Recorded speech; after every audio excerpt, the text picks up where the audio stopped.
Everybody was kung fu fighting. Those kids were fast as Welcome back to the Stockwell Eldridge Show every Sunday, 10 a.m. here on AM 1280 The Patriot. I'm Jason Stockwell. Don Eldridge, Remax Results. We have Stephanie Havel here with Wells Fargo, and we are talking about economy and politics. And it's a road that a lot of realtors and loan officers, et cetera, don't like to go down because we don't want to offend anybody or anything like that. But we do need to get some answers about some things. And we had Elliot Eisenberg, who is the bow tie economist who does Graphs and Laughs, who sends out an 80-word, I believe, blog every day via email to your inbox. Some of them are quite funny, some of them aren't. They're more serious. Jason, we want to have him back on the show now. Quit. They're more serious is what I mean. They have a serious tone. Then we have Ed Cashmark, 10 years economist at Wells Fargo, and researches and does a ton of what you would think an economist does every day, online, all the time researching. But before we left the last segment, when we left last segment, we were talking about Trump and the economy. Elliot, question real quick for you, because you're in D.C. and you're in the hub of this and you get bombarded more than we do probably every day with this. What's Hillary's plan then to help with the economy? Because we're sluggish right now is what everybody's saying. Oh, yeah, Hillary's plan is not very good either. It's the choice between bad and worse economically. Oh, great. She's moved very far to the left. So I have really very little good news to offer you on Hillary's plan. Nation and so on. Raising taxes on the rich. These are not really winning policies to grow the economy. More regulation, increasing Obama projects. No. I wish I could offer you a winning candidate economically. I really can't. So here's our options, folks. When you're listening to this, you have an option of Trump is going to create a trade war potentially, and that would be bad for the economy. Or you have basically taking what's going on right now, but then even more programs and more spending and more taxing with Hillary. So it sounds like just got to just bow our heads down, go to work, and not even think about it. Pretty much. Yeah, economically, neither of those are winning. And the problem really is, there's a difference. But it's like death by firing squad versus death by electrocution. Yeah, there's a difference, but the outcome is pretty much the same. No, don't say. So I have a question for Ed first. When's the recession? When do you think this correction or recession may come, if we're going to have one? And is it sometime in the next year to 18 months or 2 years or 3 years? Do you have any idea on when that may be? I would say there's a very good chance it's within the next year.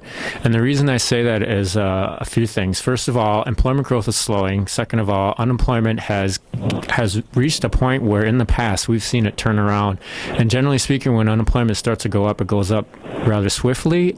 And that generally is at the very beginning of a recession. The third thing is that the willingness to lend by bankers has been trending down over the last few years, and usually when that indicator goes negative, we are in a recession. Finally, we're at 84 months right now on the economic expansion, and the record high is 120 months. So we're at the very top end. I think it's the third or fourth longest expansion on record. So all those things put together, you think sometime in the next year, it's a good chance, like a 75% chance in the next year, maybe. I can't really necessarily put a number on it, but I would say, I mean, we're at the top of the range for economic expansion in terms of months, so it's pretty close. But one thing I will say is that I did a little research, and about 75% of all recessions come 1 year before, 1 year during, or 1 year after a presidential turnover.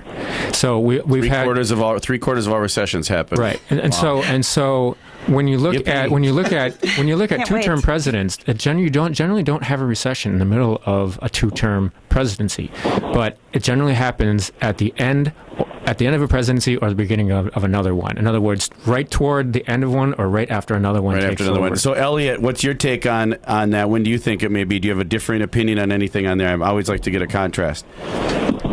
Yeah, I'm a little more optimistic, or a little less pessimistic, let's put it that way. I think next 6 months, pretty much zero. 12 months, let's say 25 or 26%. 2 years, I'd say 40 or 45%. It gets pretty high, it gets higher. For all the reasons that were pointed out earlier, and you can add to that poor capital spending as well, and trade numbers declining. There's all kinds of pretty mediocre and crappy data out there. But we've managed pretty well so far. I think the key for us really to stay out of recession is more the globe. If the globe cools more, the chances of a recession here are very high. So far, we've done all right, and the Fed is not going to raise rates and kill the economy. So it really is out of our hands, and it's more global growth. And remember, we're growing very slowly at 2% GDP, so almost anything can knock you off your game at this level of GDP growth. So you're much more susceptible. Think about like driving a bicycle. If you're going slowly, you can get knocked over by wind or just hit a rock and fall. So the slower GDP growth is, the higher the likelihood of a recession. It may not be bad, but it's certainly getting up. It's rising, certainly, no question. So Ed Cashmark says it very likely in a year around there, and then Elliot Eisenberg is saying a little bit longer, a couple of years on the recession. So a question I have for folks, both of you guys are economists and do a lot, and housing is one of the things, politics is another thing, and there's all kinds of things that affect the economy. What do you think about buyers right now in the marketplace? Some buyers are saying, "Oh, I missed the boat. I'm not going to buy because it's too high right now. I'm going to wait for a recession to buy." What's your take on the Elliot Eisenberg? I'll start with you first. What's your take on the economy from the housing standpoint? Is it dumb for a buyer to buy now if they can wait and maybe wait for a recession? Well, I don't think that's a great idea. You buy a house because you want a place to live. You buy a house because it's a nice house. You buy a house because you got married or you just had triplets or something. So often you need a house. Secondly, rates are very, very low. Sure, prices, who knows what will be down the road. But right now, affordability, even though prices are high, affordability is good because interest rates are low. Yes, if I could plan when a recession would be, I could plan accordingly. But that's pushing your luck, and you're going to rent for another year or two in the meantime. I'm not sure that's a winning game. So buy if you have a need to buy. I like that because you're going to, it's not like you're trying. If you're an investor, it's a whole other story. If you're trying to play the market and do the timing thing, and housing's a little slower than the stock market, obviously, in other markets. So even that, you have usually some grace or some time to decide. You know what I mean? There's a window of opportunity where it's not like a stock where it can change instantly the next day or something like that. But Ed, what do you think about housing? And mortgage rates are super low.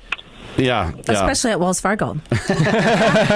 Ed, what do you think? Is housing, do you concur with Elliot on that? Or I concur with Elliot on the idea that, it's you want to look at it more as a place to live rather than investment. But what I would say is that I'd say within the next 2 or 3 years, if you're only going to stay in your house the next 2 or 3 years, may not be the best time to buy. But if you're looking at 5 years or longer, it'd be fine because you'd be able to withstand what could be a possible decline in the market. And the reason I say that is because, again, supply is very low, demand is very high, and I don't know how much longer this is going to last. Maybe 3, 6, 9 months before the market starts to turn down. But the question is, how big of a downturn will the market see? Really depends on what the Fed does, what's going on with the economy, the global economy, those kinds of things. So that's great information. So it's still a good time if you're thinking of buying. I have a question, shifting gears. A lot of stuff talking on the news. You hear a lot about, the U.S., one, about our gun regulations, and then secondly, you hear a lot about we don't have health care for everybody like these European countries. And Elliot, I think you touched on that on one of your things about Sweden, how it's such a utopia, great place to live. However, pretty much everybody there looks the same, has the same interests, and it's a small population. Can that society, can Bernie Sanders or Hillary Clinton or all these people, can they get that type of society here, and will it work here where we have free health care, where we have the Australian, where we have gun control like Australia, where our taxes are higher yet, and it's more even, where everybody's kind of on an even, as Obama says, a level playing field or whatever. Will that work in the U.S.? Are we just destined to have these mass murders? Are we destined to have this huge influx in income wages and stuff? Well, it's very hard. Politically, countries that are very big are much more unwieldy than small, and those that are diverse, ethnographically or racially or whatever, are also more difficult to manage. So that makes America a much more difficult place to deal with than homogeneous Australia with a 13th of our population or with a 10th, whatever it is. So it's very unlikely. And guns, a lot of the country in America, they love hunting and fishing and going out and target practice. These are not productive arguments. Attitudes don't change on these very much over time. So I'm not, So it's not something that people are saying if Bernie gets, if Bernie he's made so much popularity that socialist view is actually taking a foothold in the United States, and then I don't think so. I don't think so. Okay. I think it's a popularity among youngsters. I don't see many adults in his camp. Let's put it that way. Yeah. Once you face reality and meet Mr. FICA on your first paycheck, you go, "Who is this Mr. FICA? And how come he's taking all my money?" And suddenly you change your mind. I saw someone on Facebook post. They said they got their paycheck and 48% of it was gone off the gross, and he said a comment like, "I don't even give that generously to people and charities that I love dearly, but I'm giving it unwillingly, and kind of forced to give it to taxes." Isn't that crazy? Right. It is indeed. And more regulation right now is not what we need. We've had a lot of regulation in the last little while with Obamacare and Dodd-Frank and so on and so forth.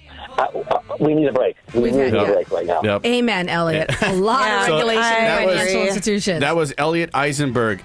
We will have information for him at graphsandlaughs.net if you want to get his daily blog. It's super good. I get it every day, and I share it with a lot of people.